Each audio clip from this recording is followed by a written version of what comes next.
In this video, we're going to talk about something that matters a lot as we get older, staying steady on our feet and preventing falls. Many people think falling is just part of aging, but that's not true. You have more control than you might realize. With a few simple habits and a little awareness, you can walk with more confidence, strength, and safety every single day. If you've ever caught yourself worrying about losing balance or feeling unsteady, you're not alone. So many older adults share that same fear, and it can quietly hold you back from doing the things you love.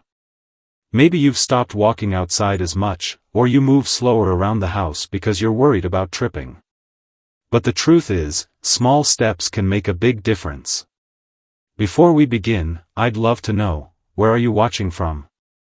I always enjoy seeing people from all over the country in the comments. It reminds me that no matter where we live, we're all learning and improving together. Point 1, is the way you walk putting you at risk? In this part, we're going to talk about something most people don't think about, how the way you walk might actually increase your risk of falling without you even realizing it. Over time, our walking style, or gait, changes slowly. Maybe we start taking shorter steps, or we keep our eyes on the floor, or we lean forward just a bit more than we used to. It all feels normal at first, but these small shifts can quietly throw off your balance. Let's do a quick self-check together. Be honest with yourself, no judgment, just awareness. Do you sometimes drag your feet instead of lifting them fully? That can make it easier to trip on rugs or uneven ground. Do you find yourself looking straight down while walking, watching every step? It might feel safer, but it actually affects your posture and limits your view of what's ahead. Maybe your steps have become short, quick, or stiff, almost like you're being careful not to fall. That's your body's way of showing it's unsure. And if you notice your shoulders hunching forward or your arms not swinging naturally, that also reduces balance and coordination. Some people start relying on walls or furniture for support as they move around their home. It might feel safe, but it's a sign your muscles need a bit of strengthening. The key here isn't to feel bad, it's to recognize what's really happening.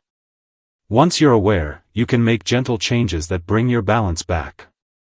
If you found yourself saying yes to a few of these things, don't worry. It simply means your body is asking for a little attention and care. And the good news is, you can absolutely retrain it. In the next part, we'll talk about 5 simple fixes that can make your walk safer, stronger, and more natural again. Point 2, 5 simple fixes for a safer, stronger walk. Now that you know what might be throwing your balance off, let's talk about how to fix it, and the good news is, these changes are simple. You don't need to push your body or spend hours exercising. These small adjustments to the way you walk can make a big difference in how stable, confident, and comfortable you feel every day. Let's start with your head position. Imagine there's a light string gently lifting the top of your head upward. Keep your chin slightly tucked in, not sticking out.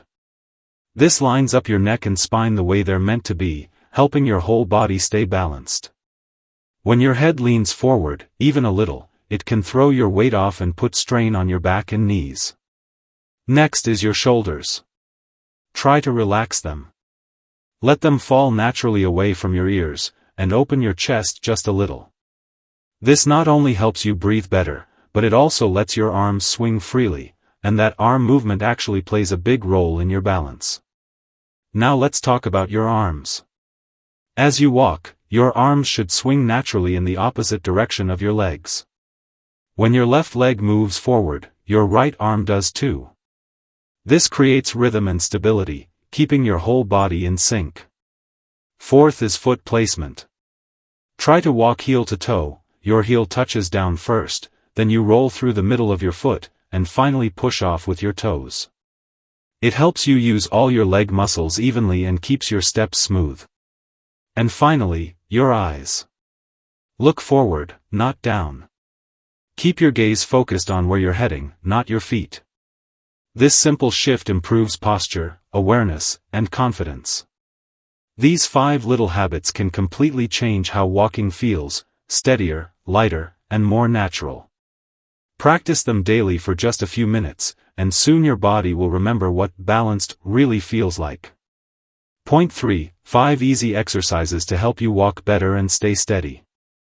Now that you understand how proper walking works, let's focus on strengthening the muscles that keep you balanced and steady. Don't worry, you won't need a gym, special clothes, or long workout sessions. These are gentle, practical exercises you can do right at home, and they'll help you move with more control and confidence every single day. Let's start with the 1-foot balance. Stand behind a sturdy chair and hold the back of it with one or both hands. Slowly lift one foot just a few inches off the floor and balance on the other. Hold it for about 10 to 15 seconds, then switch sides. This trains your body to stay centered, even when one foot is off the ground, just like when you're walking. Next, try the heel-to-toe walk. Find a clear space, like a hallway, and place the heel of one foot directly in front of the toes of the other, as if you're walking on a line. Take 10 slow steps. This helps your coordination and strengthens your ankles and legs, two things that play a big role in preventing falls. Now, the high knee march. Stand tall, hold onto a chair if you need, and gently lift one knee at a time, like you're marching in place. Aim for about 15 to 20 lifts on each side. This exercise strengthens your thighs and hips, helping you lift your feet properly while walking. The heel and toe raises are simple but powerful. Stand behind a chair, feet shoulder-width apart. Lift your heels to stand on your toes, hold for a few seconds, then lower them and lift your toes instead. Repeat 10 to 15 times. This builds strength in your calves, feet, and ankles. Finally, practice a mindful walk. Take slow, deliberate steps. Heel first, then roll through, then push off with your toes. Keep your shoulders relaxed and eyes forward. This not only reinforces good walking habits but also connects your mind and body, reminding you that every step can feel calm and controlled. Point 4. How better walking reduces pain and boosts your energy. Here's something many people don't realize: when you walk the right way, it doesn't just help your balance, it can actually reduce pain and give you more energy throughout the day. That's because proper walking helps your body work with itself instead of against itself. When your posture and movement are off, your joints, muscles, and bones take on unnecessary strain. But when everything moves in harmony, your body feels lighter, stronger, and far less tired.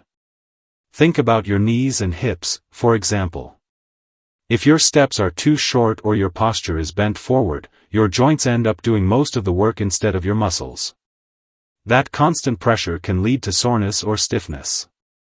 But when your head is up, shoulders relaxed, and your feet roll heel to toe, your weight spreads out evenly. The muscles in your legs and core start to support your joints properly, easing the stress on them with every step.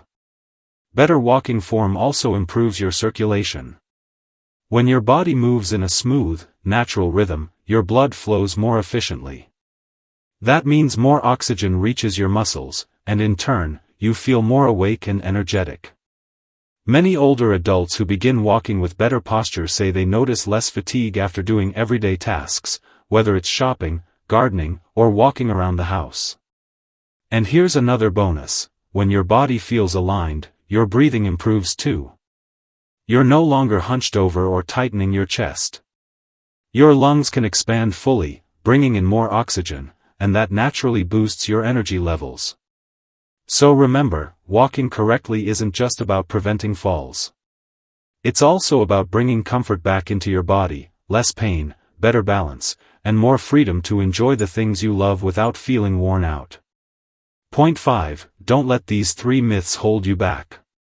Now, before we move forward, let's talk about something that stops many older adults from even trying: the myths about aging and falling. These false beliefs can quietly convince you that nothing will help, and that's simply not true. Once you let go of these myths, you'll see just how much strength and control you still have.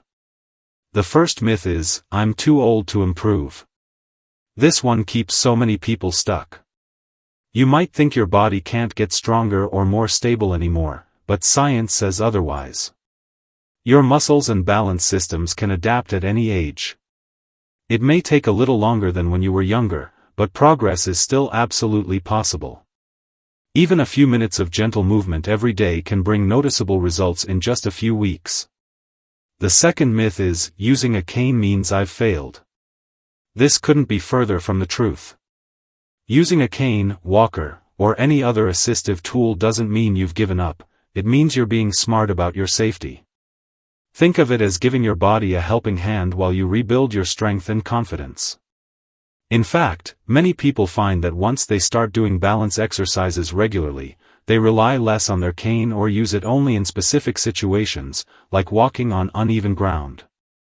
The third myth is, falling is just part of getting older. Yes, fall risk increases with age, but that doesn't mean it's unavoidable. Most falls happen because of weak muscles, poor posture, or unsafe environments, things that can be changed. You're not powerless. You have the ability to make real improvements, physically and mentally. The moment you stop believing these myths, you open the door to a stronger, steadier, and more confident version of yourself. Point 6. How to make your home safer. Even if you've got great balance and strong legs, your home environment still plays a big role in keeping you safe. In fact, many falls happen right inside the house, not because someone was careless, but because of small things that went unnoticed. The good news is, a few smart changes can make your home a much safer and more comfortable place to move around. Let's start with rugs. They look nice, but loose or curling edges are one of the biggest tripping hazards. If you want to keep them, use non-slip pads or rug tape underneath to keep them flat and secure. That simple fix can make a world of difference. Next, think about lighting. Dim hallways or dark corners, especially at night, can easily cause a misstep. Try replacing old bulbs with brighter ones, and add small motion sensor night lights along the path from your bedroom to the bathroom. They'll turn on automatically when you get up at night and guide your way safely. Now, let's talk about clutter. Look around your main walkways, from your living room to the kitchen, or your bedroom to the bathroom. Are there any cords, small tables, or baskets in the way? Clear them out so you always have open, wide paths to walk through. Keep everyday items like your phone, remote, or reading glasses within easy reach so you don't have to rush or stretch awkwardly to grab them. Then there are support features. Sturdy handrails on both sides of the stairs, grab bars near the toilet and shower. These aren't signs of weakness, they're smart additions that help you stay independent. And for slippery areas like the kitchen or bathroom, non-slip mats can make every step safer. Lastly, take a look at your furniture layout. Try to create open spaces where you can move freely, especially if you ever use a cane or walker. A home that's arranged for safety isn't just safer, it's more peaceful, more comfortable, and it lets you move with confidence instead of worry. Point 7. When to ask for help. Let's be honest, asking for help can be tough. Many older adults hesitate because they don't want to feel dependent or like they're bothering anyone. But here's the truth, asking for help doesn't make you weak. It makes you wise. It means you care enough about yourself to take the right steps towards staying safe, independent, and strong. If you've noticed that walking feels harder lately, or if you've already had a fall, even a minor one, that's a good time to reach out for support. Start with your doctor. Let them know what's been happening. They can refer you to a physical therapist or occupational therapist, professionals who specialize in helping people move more safely and confidently. A physical therapist can design gentle exercises tailored just for you, to strengthen weak muscles, improve your balance, and teach your body to move the right way again. They'll also help you practice movement safely, step by step, so you don't have to guess what's working. And an occupational therapist can look at how you move through your home and suggest small adjustments or tools to make things easier and safer, like the right type of cane, a walker with brakes, or better footwear that fits your feet securely. If you have conditions like arthritis, osteoporosis, or Parkinson's, or you're recovering from surgery, getting this kind of help can make a huge difference. You don't have to figure it out alone, that's what these experts are there for. And remember, support isn't only physical. It's emotional, too. Sometimes, just having someone encourage you, listen to your fears, and celebrate your progress can rebuild your confidence. Point 8. The secret ingredient: breathing and mindset. Now, here's something most people don't expect: your breathing and mindset can change the way you walk. It might sound simple, but how you feel inside directly affects how steady you are on your feet. When you're tense, anxious, or afraid of falling, your body naturally tightens up. Your shoulders rise, your steps get shorter, and your breathing becomes shallow. This quiet tension can actually throw off your balance without you realizing it. But the moment you take a deep, calm breath, everything starts to shift. Your body relaxes, your shoulders drop, your muscles loosen, and your steps become smoother. You begin to move with your body, not against it. This is what I like to call walking with ease. It's not about speed, it's about calm control. Before you start walking, try this simple routine: stand still for a moment. Close your eyes if you feel comfortable and safe. Inhale slowly through your nose, feeling your chest and belly rise. Then exhale gently through your mouth, letting your shoulders soften. Do this 3 times before you take your first step. You'll notice your whole body feels lighter. As you walk, try matching your breathing to your movement. Breathe in for 2 steps, breathe out for 2 steps. Keep your gaze forward, your chin up, and let your arms swing naturally. And if you ever feel tension creeping back in, pause, take another slow breath, and remind yourself, I am steady. I am strong. I am safe. This isn't meditation or anything complicated. It's a small habit that keeps your mind calm and your body balanced. When your breathing and mindset work together, every step becomes more confident, more relaxed, and more you.